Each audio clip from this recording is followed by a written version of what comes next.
31ને લઈ સુરત પોલીસ એક્શનમાં હોય તેવું લાગી રહ્યું છે, ત્યારે સુરત એસઓજીની ટીમે પાલ વિસ્તારમાં ડ્રગ ટેસ્ટિંગ કીટ સાથે તપાસ હાથ ધરી.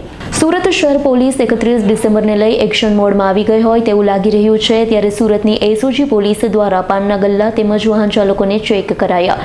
એસઓજીની ટીમે ડ્રગ્સ ટેસ્ટિંગ કીટથી જે તે વ્યક્તિએ નશો કર્યો છે કે નહીં તેની તપાસ કરવામાં આવી હતી, તો આ કીટમાં વ્યક્તિનો સલાઈવા લઈ ઇન્જેક્ટ કરતાની સાથે જ પરિણામ જોવા મળે છે.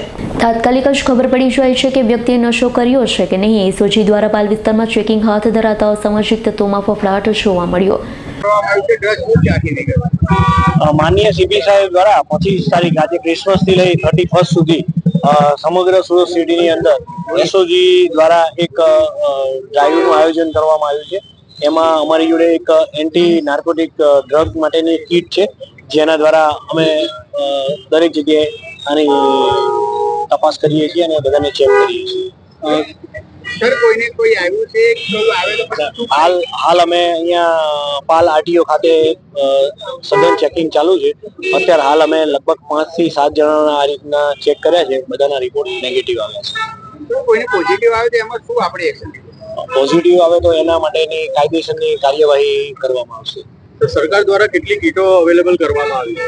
અત્યારે હાલ ત્રણ કીટો અમને આપવામાં આવેલી છે અહીંયા એસઓજી ખાતે. અને એમાં પ્રોસેસ કેવી રીતે? પ્રોસેસની અંદર જે કીટ છે એની અંદર આવે છે, એનાથી સલાઈવા લેવાના.